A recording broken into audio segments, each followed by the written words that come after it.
बिहार विधान परिषद में आज सड़क सुरक्षा का सवाल उठा। सत्ता पक्ष और विपक्ष में परिवहन विभाग से जुड़ा सवाल को उठाया है। राजद के रामचंद्र पूर्वे ने 4 विधान परिषद में बिहार में बेतहाशा सड़क दुर्घटना में कमी लाने को लेकर के क्या कोशिश की जा रही है, इस पर भी सवाल उठाया। उन्होंने कहा है कि गाड़ियों का फिटनेस बहुत जरूरी है, लेकिन इस पर ध्यान नहीं दिया जा रहा। गाड़ी के फिटनेस के साथ चालक को प्रशिक्षण देना अनिवार्य है। सरकार इस पर भी क्या काम कर रही। परिवहन मंत्री शीला कुमारी ने सदन में बताया कि बिहार में सड़क दुर्घटना में 7.1% की कमी आई है। सरकार चालक के प्रशिक्षण को लेकर प्रशिक्षण केंद्र खोलने की तैयारी कर रही है। तो वहीं बिहार विधानसभा में प्रश्नकाल के दौरान जमीन म्यूटेशन में अफसर के द्वारा गड़बड़ी किए जाने का भी सवाल उठा है। सदस्य ने पूछा कि दाखिल खारिज आवेदन को लंबित रखा जा रहा है।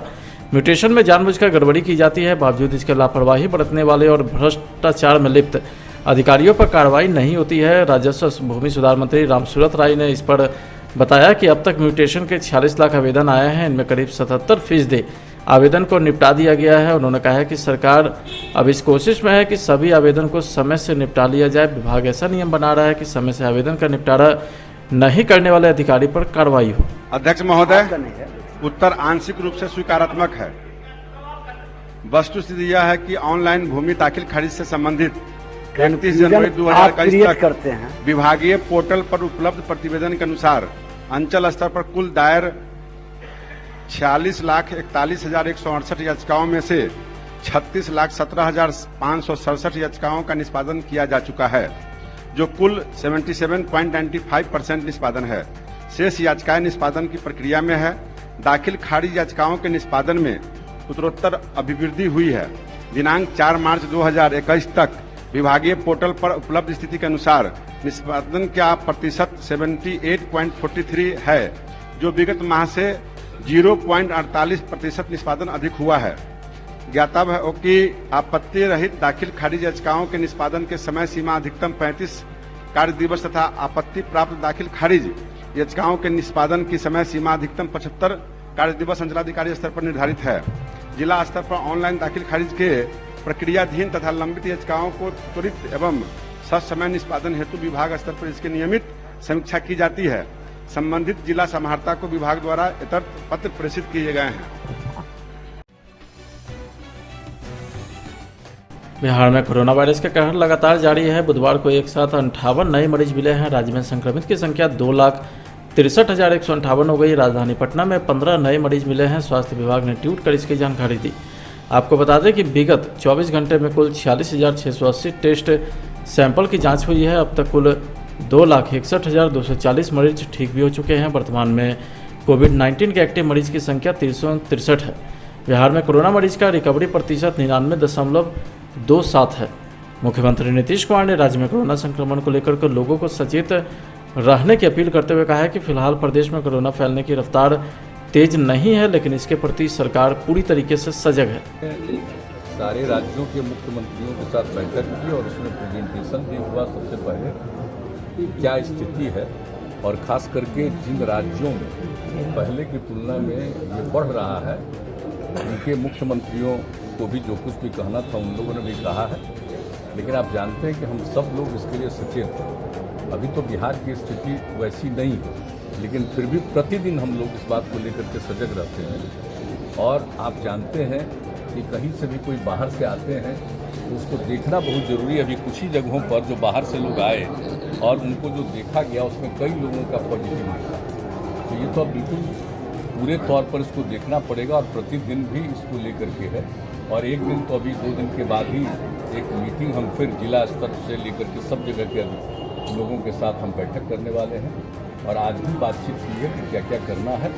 और जो आप जानते हैं कि टेस्ट का काम, तो टेस्ट का काम बहुत हो रहा था, अब वो उसकी संख्या घट गई थी। तो बीच में ही हमने कहा कि इसको फिर से बढ़ाना है। तो कल ही लोगों ने बैठ करके तय किया कि इसको फिर 70,000 तक कम से कम ले जाएंगे। और RT-PCR से ही ज़्यादा जाँच हो, उसके लिए भी आज हमने बातचीत कर ली है कि अधिक से अधिक जाँच RT-PCR से हो। इसका भी सब इंतजाम किया जा रहा है। वो सब काम तेजी से, और जहाँ तक जानते हैं वैक्सीनेशन का भी काम अपने आप पूरे तौर पर हो रहा है और सब लोगों को उसके लिए प्रेरित किया जा रहा है। तो ये काम तो हो ही रहा है, लेकिन हर सूरत हाल में भले ही आज हम लोग के यहाँ स्थिति वैसी नहीं है जो कई राज्यों में, लेकिन सचेत रहना क्योंकि हम प्रतिदिन देखते हैं, किसी दिन 20 होता है तो किसी दिन 40 हो जाता है, किसी दिन 48 हो जाता है।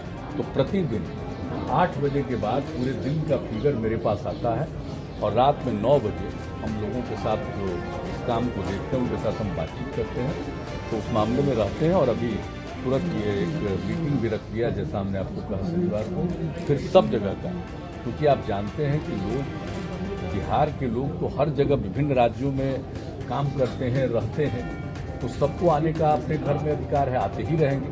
लेकिन इन सब चीज़ों को देखना, जांच करना, कोई भी बाहर से आते हैं तो इन सबको देख लेना बहुत जरूरी है और लोगों को सजग करना। वैसे लोगों के मन में बिहार में तो है ही नहीं, लोगों को लग रहा है कि बिल्कुल समाप्त हो गया। अच्छी बात है, लोगों के मन में भावना है, लेकिन फिर भी लोगों को सजग और सचेत करना है कि साहब सब लोग सचेत रहें और राज्य सरकार की तरफ से जितना काम किया जा रहा है वो लोगों के हित में। तो हम लोग एक एक चीज़ पर कॉन्शस हैं, देखेंगे और लोगों को सजग और सचेत भी रखेंगे। स्कूल कॉलेज चलेगा, अभी ऐसी कोई स्थिति नहीं है कि स्कूल कॉलेज सब चलेगा और सबको भी रोकने का प्रश्न नहीं है। लेकिन हाँ, जो आप जानते हैं होली का अवसर है, इस होली के अवसर पर तो पहले से निर्णय हो गया है कि बहुत चीज़ सार्वजनिक रूप से कुछ मत करिए। तो ये सब लोगों को सुझाव और सलाह दिया गया है, इन सब बातों को देखा जाएगा। लेकिन जरूरी इस बात की है कि लोगों को इस अवसर पर कॉन्शस करें। और होली का अवसर होता है, जानते ही हैं, कोई भी आदमी जो बाहर रहता अपने घर पर जाता। लंबे इंतजार के बाद बुधवार को सूबे में राज्यपाल कोटा के 12 विधान पार्षद का मनोनयन किया गया, लेकिन विधान पार्षद के मनोनयन के बाद एनडीए में अंतर्कलह शुरू हो गया है। एनडीए घटक दल के नेता मुख्यमंत्री नीतीश कुमार के इस फैसले से खुश नहीं है। जीतन मांझी ने खुले तौर पर अपनी नाराजगी व्यक्त की है। एमएलसी की एक भी सीट नहीं मिलने से खफा है। हम सुप्रीमो ने पत्रकारों से बात करते हुए कहा है कि उनके साथ अन्याय हुआ है। राज्यपाल कोटा के 12 में से उनकी पार्टी हम और मुकेश सैनी की पार्टी वीआईपी को कम से कम एक सीट देनी चाहिए थी। हालांकि इस पर कोई फैसला लेने के सवाल पर उन्होंने कहा है कि देखा जाएगा, अभी फिलहाल कोई फैसला नहीं लिया है। देखिए, हम एनडीए में आए थे और हैं, नीतीश कुमार जी के साथ हमारी वार्ता हुई थी और शुरू में भी कहा था कि हम बिना शर्त के इनके साथ हैं और उसी के तहत आज तक चल रहा है। लेकिन आज का जो मनोनयन हुआ उसमें हिंदुस्तानी अवाम मोर्चा सेकुलर या वीआईपी के प्रतिनिधित्व नहीं दिया गया है। इससे हम दोनों दल थोड़ा सा निराश हुए हैं और निराशा है हम लोगों में। ऐसा नहीं करना चाहिए था। वीआईपी और हम दोनों को कम से कम एमएलसी में एक प्रतिनिधित्व देना चाहिए। कोई बड़ा फैसला लेने वाले हैं? अभी वो बात की बात है, प्रवक्ता बोले हैं, हमको न पता है कि क्या बोले हैं, लेकिन ये जरूर है कि हम लोग निराश हुए हैं।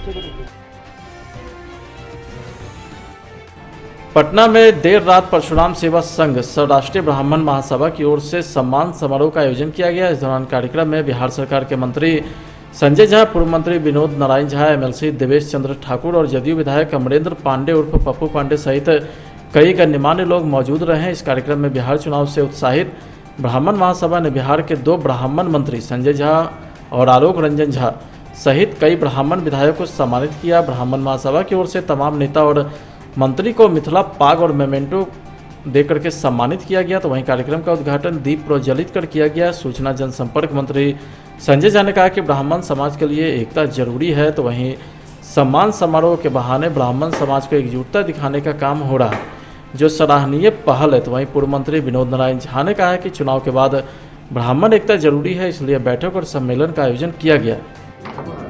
जो लोग नए चुनाव जीते हैं उनके लिए कार्यक्रम रखा है, उसमें हम लोग सब शामिल हुए हैं और बिहार की प्रगति हो और इस समाज का भी योगदान बिहार और देश की प्रगति में हमेशा पॉजिटिव रोल रहा है। तो निश्चित रूप से यहाँ आकर के और ये सबको साथ लेके चलने वाला समाज है और हम लोग को इस कार्यक्रम में बुलाया है। हम लोग इस समाज के जो कर्ता धर्ता है, जो आयोजक हैं, उनको भी धन्यवाद देते हैं। राष्ट्रीय ब्राह्मण महासभा संस्था है जिसने अभी जो चुनाव बीते उसके बाद नई सरकार बनी है बिहार में, उसमें जो विप्र बंधु जीते हैं, ब्राह्मण बंधु जीते हैं, इनको उसी में मैं भी एक हूँ।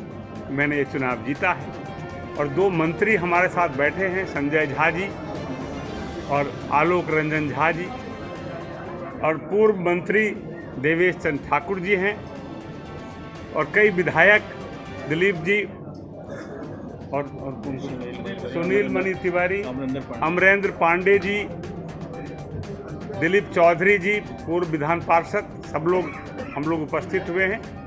इसका उद्देश्य है इस संस्था का, एक समाज की यह संस्था है, समाज के बेहतरी के लिए, समाज की एकता के लिए और समाज को संगठित करने के लिए काम करती है।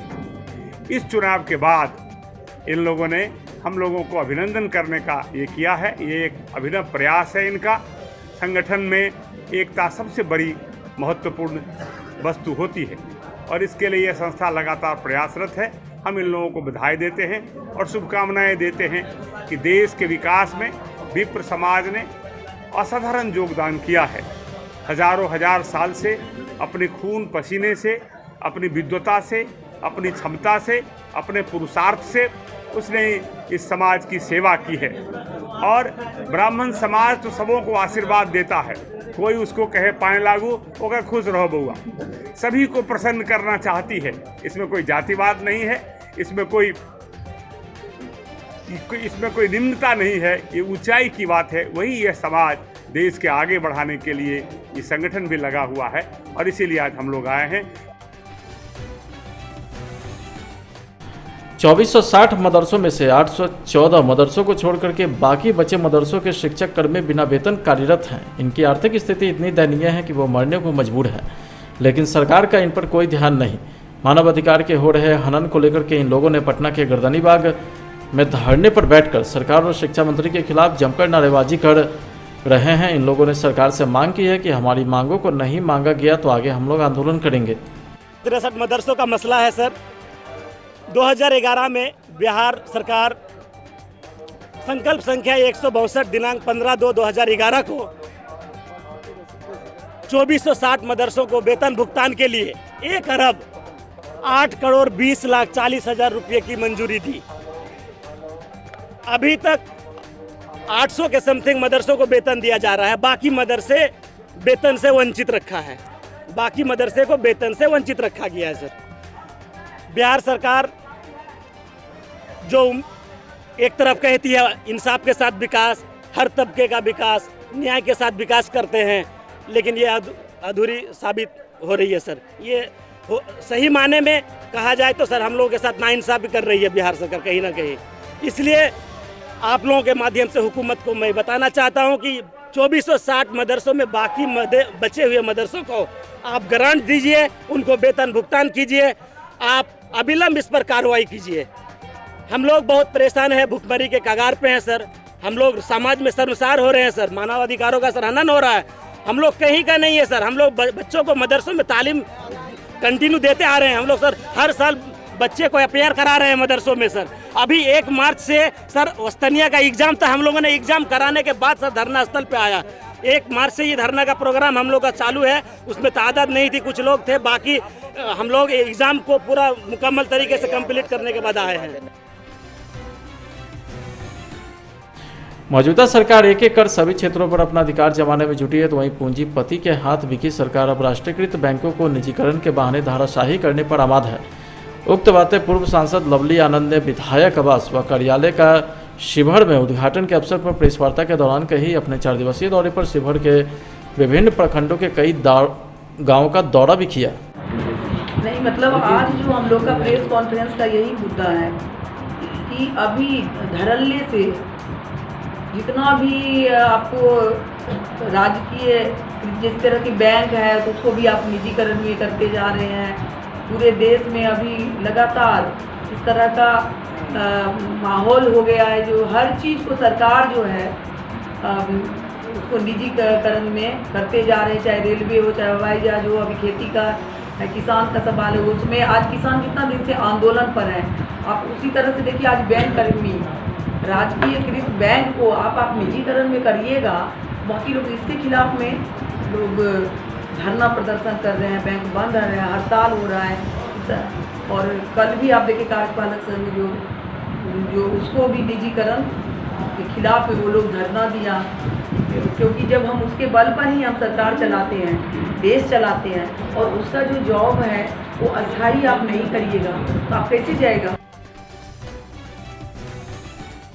सुपौल जिला के राघोपुर प्रखंड अंतर्गत गद्दी गांव के वार्ड नंबर 12 में एक ही परिवार के 5 सदस्य ने फंदे से लटककर जान दे दी थी, जिसके बाद पूरे इलाके में सनसनी मच गई थी। नेता प्रतिपक्ष तेजस्वी यादव के आदेश पर आरजेडी संयोजक रणविजय साहू राघोपुर के गद्दी पहुंचे। प्रेस को संबोधित करते हुए उन्होंने कहा कि अगर इसकी मौत आर्थिक तंगी की वजह से हुए हैं तो इनमें संलिप्त दोषियों पर उचित कार्रवाई की मांग की है। नेता प्रतिपक्ष माननीय तेजस्वी प्रसाद जी के निर्देश पर और प्रदेश अध्यक्ष माननीय जगदानंद सिंह जी के निर्देश पर जांच टीम राष्ट्रीय जनता दल की ओर से मुझे और माननीय सदस्य मंजू अग्रवाल सहित पार्टी के वरिष्ठ साथियों के साथ 5 सदस्यीय कमेटी जांच के लिए भेजी गई है। राष्ट्रीय जनता दल परिवार ने इस घटना को गंभीरता से लिया है। आज सदन भी खुला हुआ है और काफ़ी गंभीरता से लिया है इसको, और हम लोग आज गांव पहुंचे हैं। हम लोग ने उनके घर का निरीक्षण किया, घर देखने का काम किया, और स्थानीय लोगों से जो वार्ता हुई पता चला तो निश्चित रूप से यह जो घटना है आर्थिक तंगी और बेबसी के कारण उन्होंने मिश्री लाल शाह जी ने 5 परिवार सहित अपनी इस जो घटना हुई है, तो इसमें हम सरकार से हम मांग करना चाहते हैं कि इसकी उच्च स्तरीय जांच होनी चाहिए, क्योंकि ये जो घटना हुई है पूरी कोसी नहीं पूरे प्रदेश के इस घटना से पूरा लोग सहमे हुए हैं। इस घटना ने झकझोर के रख दिया है, मर्माहत है। तो आज हम मांग करना चाहते हैं कि इसकी उच्च स्तरीय जांच होनी चाहिए कि आखिर मिश्री लाल शाह जी जो यहाँ के खानदानी लोग थे, आखिर क्या परिस्थिति हुई, उनकी आर्थिक स्थिति सही नहीं थी। लोग कह रहे हैं कि भूखमरी के कारण उनके घर में जो दिक्कत थी, तकलीफ थी, रिक्शा चलाते थे, एक साधारण परिवार को अपना लेके चलते थे, और इतनी बड़ी घटना का जो अंजाम हुआ है तो निश्चित रूप से कहीं न कहीं साजिश की बदबू इसमें दिखाई दे रही है। हम राष्ट्रीय जनता दल परिवार के पूरे सुपौल परिवार के माननीय जिला अध्यक्ष जी और सहरसा के जिला अध्यक्ष जी सभी लोग इस घटना के उच्च स्तरीय जांच का हम मांग करते हैं, ताकि इस घटना पर दूध का दूध और पानी का पानी हो सके और लोगों को पता चले। लोग आश्चर्यचकित हैं, स्थानीय लोग जितना भीड़ उमड़ रहे हजारों की संख्या में, इस तरह की जो वारदातें हुई है लोगों को हिला के रख दिया है। इसलिए इस घटना का उद्भेदन अति आवश्यक है और शीघ्र हो। तो राष्ट्रीय जनता दल अपना सारा रिपोर्ट मैं अपने माननीय नेता प्रतिपक्ष तेजस्वी प्रसाद यादव जी को और माननीय प्रदेश अध्यक्ष आदरणीय जगदानंद सिंह जी को रिपोर्ट हम वहां जाके देने का काम करेंगे सामूहिक, और आगे का हम लोग इस पर रणनीति तैयार करेंगे। हम लोग के साथ माननीय विधायिका मंजू अग्रवाल जी जो है सरघाटी के विधायिका हैं। हम लोग के साथ पार्टी के वरिष्ठ वरीय महासचिव डॉक्टर प्रेम गुप्ता जी हैं, निर्भय अम्बेडकर साहब हैं, आदरणीय ताहिर साहब हैं जो जिला अध्यक्ष सहरसा के हैं, आदरणीय सुपौल के जिला अध्यक्ष जी हैं, आदरणीय पूर्व विधायक हम लोग के यहाँ पूर्व अध्यक्ष जी यदुवंश बाबू हैं, युवा अध्यक्ष जी हम लोग के हैं भूपनारायण यादव जी, इस सभी लोग के संयुक्त महिला अध्यक्ष जी हैं एकता यादव जी हैं। सब संयुक्त रूप से हम लोग इसके जांच करके फाइनली रिपोर्ट अपने नेतृत्व को सौंपने का काम करेंगे। आप सब लोगों से भी आशा है कि एक इंसानियत के नाते, एक मानवता के नाते, जो इतनी बड़ी घटना हुई, छोटी बच्ची थी, बेटा था, आखिर उन्हें दुनिया भी नहीं देख सका था, आखिर ऐसी क्या किसने साजिश की इस ढंग से, तो इस ढंग की घटना हुआ है। हम मांग भी करते हैं कि मेडिकल रिपोर्ट भी जो मेडिकल का इनका जांच हुआ है उसमें भी कहीं से भी किसी प्रकार से अनदेखी नहीं होनी चाहिए, नहीं तो राष्ट्रीय जनता दल इसके लिए आंदोलन करेगा। सुपौल जिला मुख्यालय के कोशी कॉलोनी चौक स्थित अस्पताल में सुबह एक कर्मी का शव फंदे से लटका मिला। स्थानीय लोगों के द्वारा पुलिस को सूचना मिलते ही सदर डीएसपी इंद्र प्रकाश, थानाध्यक्ष दीनानाथ मंडल पूरे दल बदल के साथ मौके वारदात पर पहुंचे। इस घटना को लेकर के स्थानीय लोग और परिजन ने खासा बवाल भी काटा है। परिजन ने कहा है कि इस युवक की हत्या कर इसके सब को यहाँ लटकाया गया है। हम पुलिस से जांच की मांग करते हैं। मृत्यु भए गेलै, की आशंका छै? उठान से लाचार हाथ से कमजोर रहे, नहीं आवे ला चाहे रहे, मगर ओकरा डॉक्टर कहलकै पर बैठलो रहबै त हमर क्लिनिक चलतै से कहल। तोरा की लागे छै अपने से सुसाइड केलकै? एकरा मारलकै कोई हमले मारबा हुआ, हमर दाँत कमजोर नहीं रहे, मार के टांग देलकै। कोई हमरा मार दे टांग देलकै हो, हमर दाँत अपने से हत्या नहीं केलकै। नहीं हो बाप, नहीं विकलांग नहीं छै हो बाप, ओकरा कोनो सिर चोक भेलै रहे, 10-15 दिन बाद कमा गेलै। मतलब अपना से नहीं मरती है? हमरा भाई बहन के दिया लागल छै हो, काम भए रहल छै, लकड़ी वाला से काम करे छै। उसमें क्या करना है? घटना हुआ है, उसका जांच किया जा रहा है, जांच किया जा रहा है, उसके बाद कुछ बता क्या प्रतीत हो रही है सर इनकी? अभी हम लोग कुछ नहीं बता सकते हैं, ठीक है। मामला पोस्टमार्टम हो जाएगा तो हम लोग कुछ बता पाने की स्थिति में। राजधानी पटना में अवैध शराब के विरुद्ध पुलिस के द्वारा लगातार छापेमारी अभियान चलाया जा रहा है। वहीं होली पर्व को लेकर के शराब कारोबारी अवैध शराब का कारोबार करने में जुटे हुए हैं। मामला पटना सिटी के आलमगंज थाना क्षेत्र के जल्ला रोड IDH कॉलोनी का है, जहां पुलिस ने गुप्त सूचना के आधार पर छापेमारी कर 43 कार्टून अवैध शराब को बरामद किया। कुछ कॉलोनी के जल्ला रोड से एक अभियुक्त जो कि भूसा लगा हुआ पिकअप वाहन था, उसी पर लिया जा रहा था। हम लोग को खबर गुप्त सूचना मिली, उसके आधार पर उसको रेड किया गया। देखे तो उस पर 43 कार्टून अंग्रेजी शराब और भूसा में छुपा के लाया गया। भूसा का 4 भांगा अंदर छुपा करके रखा था, ऊपर से भूसा का भांगा रखा हुआ था। नौकरी के नाम पर ठगी करने वाले एक गिरोह का SDM ने पर्दाफाश किया है। मामला सुपौल के त्रिवेणीगंज अनुमंडल मुख्यालय अंतर्गत की है। SDM जेड हसन ने बताया कि ठगी होने वाले पीड़ित ने मेरे पास लिखित आवेदन देकर शिकायत की थी।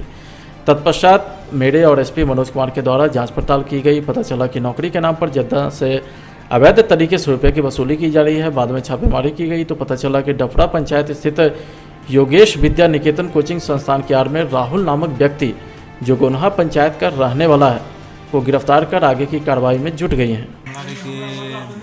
जॉब मिलते हैं, सरकारी जॉब। 10,000 अकाउंट में दिए थे। किसके द्वारा के दिए थे? कोई बताया था किसी का। इसका क्या नाम था? नाम भी भूल गया। मतलब ये किनके द्वारा दिए थे? हम इनके पास गए थे। राहुल क्या नाम है इनका? राहुल जी के नाम पर गए थे। राहुल जी बोला 10,000 देने के लिए। तो कैसे दिए टका? अकाउंट में, बैंक अकाउंट में। किसके अकाउंट में दिए? नाम? राहुल दिया था अकाउंट भेजने के लिए पैसा। हम अकाउंट में पैसा भेजा। राहुल दिया था अकाउंट। हाँ। अकाउंट किसका था? मतलब यही राहुल बताया था? किसका अकाउंट था? अकाउंट नंबर, नाम था राहुल था कि दीपक था? क्या नाम था? दीपक के नाम से?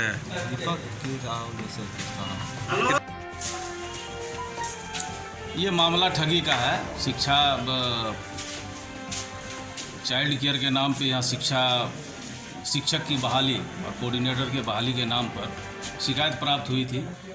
कुछ लड़के मिले थे आके 12 तारीख को, ऐसे बहाली निकला हुआ है। हम लोग शिक्षा विभाग से पता किया, ऐसा कोई बहाली तो निकला नहीं था। तो 2020 में कोई फर्जी वेबसाइट बनाकर उस पर बहाली कराया, एप्लीकेशन सीख किया। उसके बाद फिर बाद में उसको कॉल करके और एक अकाउंट नंबर डाला उसमें, दीपक यादव का।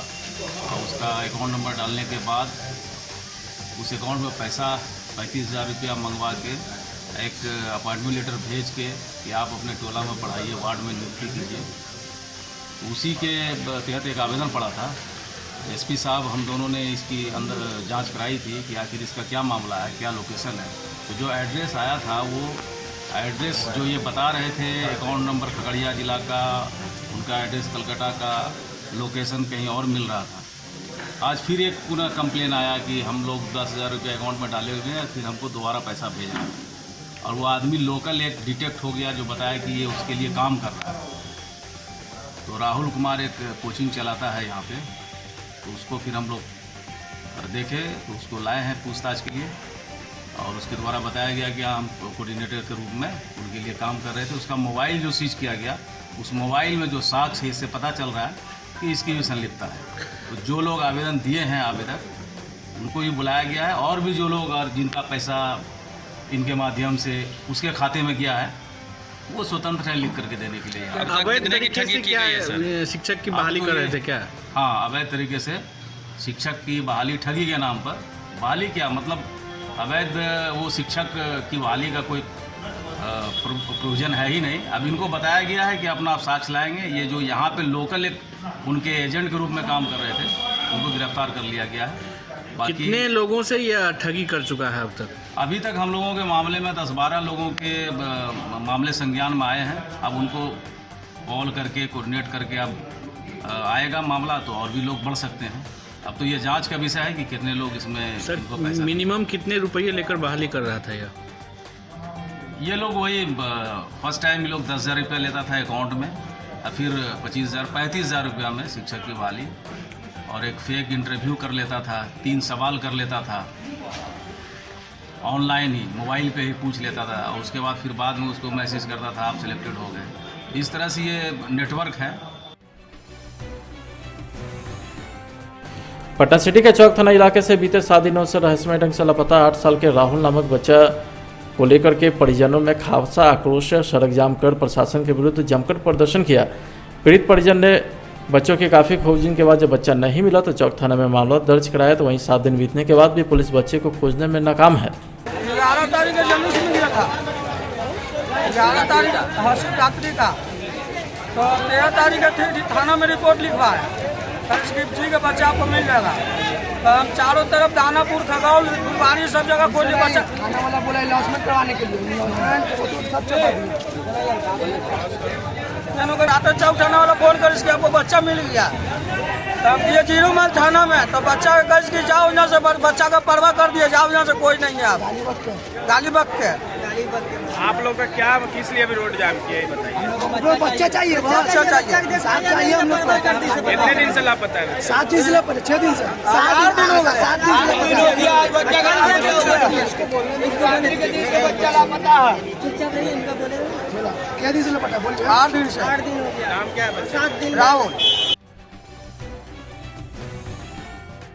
राजधानी पटना में आपराधिक घटनाएं दिन प्रतिदिन बढ़ती जा रही है। आम लोगों से लेकर खास लोगों को भी अपराधियों का सामना करना पड़ रहा है। मामला पटना सिटी के गमकुआं थाना क्षेत्र स्थित बलराम स्टूडियो के समीप की है, जहां पर रंगदारी मामले को लेकर के जदयू के प्रखंड अध्यक्ष देव सिंह का जानलेवा हमला किया गया है। इस पूरे मामले पर पीड़ित देव सिंह ने बताया कि रंगदारी की मांग को लेकर मेरे चचेरे भाई के साथ कुछ लोग आधम किया और मेरे ऊपर जानलेवा हमला कर दिया। तो वहीं स्थानीय लोगों की मदद से घायल देव सिंह को एनएमसीएच ले जाया गया, जहां इलाज होने के बाद वो गमकुआं थाना पहुंचे और एफआईआर दर्ज कराया। हैं वहाँ पे आकर सब जब महंगाई करता है सर, और सबसे पैसा तहसीलें लगे, अब सबसे रंगदारी तहसीलता है, और ये सब काम करता है कि हम उस पर माना करते हैं। तो उसके कारण देखिए उनको ये अति कर दिया। आप बोलता है कि नेता बनता है, अब ढेर रुपया कमा लिया है। गोडाउन में कल ताला मार दिया था, उसी विषय पर हमको पता न चला, घर पर गए हैं तो कुछ नहीं बोला। वहाँ पर 4 सवा 4 बजे हम आए तो हमको साथ ऐसा घटना किया। कितना सुबह में? सुबह में आज थाना में लिखी शिकायत की? शिकायत किए सर, एफआईआर लिख करके दिए। मेडिकल नालंदा मेडिकल कॉलेज में जाकर इलाज करवाए। वहाँ पर ये जो है कहाँ पर असुली वगैरह बलराम स्टूडियो के पास नीम के पेड़ है सर, वहीं पर हमके साथ में हुआ है। 4 की संख्या में आया, 2 जिसमें हमारा चचेरा भाई था रोहित कुमार, गुड्डू कुमार, 2 के नहीं पहचानते हैं। उसको गाड़ी का नंबर था BR 01 BH। क्या चीज़ से आपको बार किया लोग? क्या चीज़ से बार किया? क्या सर? क्या चीज़ से मारा? लोहा के दाब से मारा है सर, जिससे बंदा उंदा न करता है, लोहा के दाब, उसी से। हथियार तो भी रखा था? हथियार लहराते गया है सर पूरा। राष्ट्रीय जनसामान्य पार्टी के राष्ट्रीय अध्यक्ष उपेंद्र सहनी ने प्रेस कॉन्फ्रेंस कर कहा है कि महामहिम राज्यपाल के द्वारा 12 बिहार राज्य के विधान परिषद सदस्यों को मनोनीत किया गया, जिसमें से 10 सदस्यों का मनोनयन संवैधानिक नहीं है, क्योंकि इस मनोनयन में वैसे आदमी का चयन किया गया है जो शिक्षा, कला, संस्कृति और साहित्य में योगदान दिया हो, साथ ही साथ जो अल्पसंख्यक समुदाय से आता हो। लेकिन बीजेपी और जदयू के द्वारा जो मनोनीत करने के लिए लिस्ट दिया गया है वो 10 सदस्य मनोनयन किया गया है, उसका मैं पार्टी की ओर से घोर विरोध करता हूँ। हाल ही में महामहिम राज्यपाल जी के द्वारा बिहार विधान परिषद के 12 सदस्यों को मनोनीत किया गया है, लेकिन संविधान के अनुसार शिक्षा, साहित्य, कला में जो हमारे प्रदेश और देश को योगदान किया हो और अल्पसंख्यक समाज से जो आता है उसी को मनोनीत करना था। लेकिन 12 सदस्यों में से 2 ही सदस्य ऐसा है जो शिक्षा में अपना योगदान दिया है, लेकिन 10 सदस्य किसी भी सूरत में इसके योग्य नहीं है, उसको मनोनीत किया गया है। हम अपने पार्टी की ओर से घोर निंदा करते हैं और साथ ही साथ महामहिम राष्ट्रपति जी से हम आग्रह करते हैं, ऐसे व्यक्ति जो शिक्षा, साहित्य, संस्कृति और कला से जुड़े नहीं हैं और 10 व्यक्ति को मनोनीत किया गया है, वैसे मनोनयन को जल्द से जल्द निरस्त किया जाए। जय हिंद, जय भारत, जय राजपा। मंचलों ने एक नाबालिग छात्रा की आपत्तिजनक फोटो सोशल मीडिया पर वायरल कर दिया, जिसके बाद नाबालिग युवती की परेशानी बढ़ने लगी और फिर मामला थाने पहुंचा, जहां पुलिस ने त्वरित से कार्रवाई करते हुए 3 युवक को गिरफ्तार कर लिया, जबकि एक युवक फरार है। पूरा मामला जिले के सकरा थाना क्षेत्र के एक गाँव की बताई जा रही जानकारी के अनुसार युवक ने एक नाबालिग युवती को प्रेम जाल में फंसाकर उसका आपत्तिजनक फोटो दोस्तों के बीच शेयर कर दिया, जिसके बाद वो फोटो सोशल मीडिया पर तेजी से वायरल होने लगा। बताइए सर, हमको व्हाट्सएप पे ग्रुप में मैसेज आया और हमने फ़ोटो देखे तो वो मेरी बहन का फ़ोटो था। तो हम दोस्तों में पूछताछ किए तो हमको 4 लोगों का पता चला कि ये 4 लोग फ़ोटो को वायरल किए। कौन कौन 4 लोग हैं? एक का नाम कुंदन है, दूसरा का विक्की, तीसरा में है रोशन और एक है सुजीत। फिर क्या हुआ आगे? तो हम लोग नज़दीकी थाना सकरा में कंप्लेन किए तो वो उन 4 को कल 4 में से 3 अरेस्ट हुआ है और कुंदन का बड़ा भाई चंदन का अरेस्ट हो गया है। सर कल एक 17 साल की लड़की थी, उसके दोस्त उसके जो बॉयफ्रेंड थे उसके साथ लड़की लगातार बात कर रही थी। जनवरी माह की बात है, उसके साथ बात कर रही थी। लड़का उसको प्रेशर देकर न्यूड फोटो उसका स्क्रीन शॉट ले लिया और उसको ब्लैकमेल कर रहा था। और उसके परिवार वालों को जब बात की खबर थी तो उसके परिवार वाले थाना पर आए, आवेदन दिया। आवेदन पर तत्काल कार्रवाई की गई, FIR दर्ज किया गया और उस लड़का ने अपने दोस्तों के साथ जो उसका फ़ोटो वायरल किया था, सारी गिरफ्तारी हो चुकी है। सर, कितने लोगों की गिरफ्तारी हुई है? अभी 3 लोगों की गिरफ्तारी हुई है, एक लड़का फरार चल रहा है। कितने लोगों का आवेदन में नाम दिया गया था? 4 लोगों का नाम दिया गया है। बिहार के मुख्यमंत्री नीतीश कुमार के द्वारा शराबबंदी कानून का पूरे बिहार में सख्ती से पालन कराने को लेकर कई दिशा निर्देश जारी किए गए। तो वहीं निर्देश के बाद अवैध शराब और तस्कर के खिलाफ पुलिस के साथ साथ मद्य निषेध की टीम भी सख्त और चुस्त हो गई है। यही वजह है कि अवैध शराब के खिलाफ जगह जगह पुलिस और मद्य निषेध विभाग की कार्रवाई शुरू हो गई। इसी कड़ी में मद्य निषेध के IG अमृतराज मुजफ्फरपुर पहुंचे, जहां उन्होंने मुजफ्फरपुर रेंज के IG गणेश कुमार के कार्यालय में अधिकारी और पदाधिकारी के साथ समीक्षा बैठक की है। बेसिकली आज जिला पुलिस के साथ मेरी एक रिव्यू मीटिंग थी। बेसिकली होली के उपलक्ष्य में हम लोग अपने प्रिपेयर्डनेस को लीकर के से रिलेटेड प्रिपेयर्डनेस को समीक्षा करने आए थे और फ्यूचर में क्या एक्शन प्लान रहेगा, क्या स्ट्रैटेजी हम लोग अपनाएंगे, उससे संबंधित डिस्कशन के लिए मैं यहाँ आया हुआ था। अपनी 8 सूत्री मांगों को लेकर के RTPS कर्मचारी 15 मार्च से अनिश्चितकालीन हड़ताल पर चले गए हैं। RTPS कर्मचारी के हड़ताल पर चले जाने की वजह से बाढ़ अनुमंडल के विभिन्न प्रखंडों में सन्नाटा पसर गया। जाति, आवासीय, आय म्यूटेशन प्रमाण पत्र समेत कई कार्य बिल्कुल ठप पड़ गया है। प्रत्येक प्रखंड के दूर दराजे इलाके से प्रमाण पत्र बनवाने आ रहे लोगों को काफी कठिनाइयों का सामना करना पड़ रहा है। जो कार्यपालक सहायक हैं उनकी कुछ मांगे हैं जी, इसके आलोक में हड़ताल में, लेकिन वो वैकल्पिक व्यवस्था उसमें काफ़ी कर चुके हैं और साथ ही साथ जो लोग अपनी ड्यूटी में ज्वाइन नहीं कर रहे हैं उनको हम लोग नोटिस दे रहे हैं कि 24 घंटे के अंदर वो ज्वाइन करें, अन्यथा उनके विरुद्ध सख्त कार्रवाई की जाएगी। जिनको दिक्कत हो रहा प्रमाण पत्र बनाने के लिए, उसका वैकल्पिक क्या व्यवस्था किया गया? अभी तो तत्काल तो लोग ऑनलाइन भी कर सकते हैं बाहर से, और हमारे यहाँ एक IT है जी, IT हड़ताल पे नहीं है, तो वो निकाल करके दे रहे हैं प्रिंट आउट वगैरह। तो काम हो रहा है। काम हो रहा, काम बाधित मतलब नहीं है। काम बाधित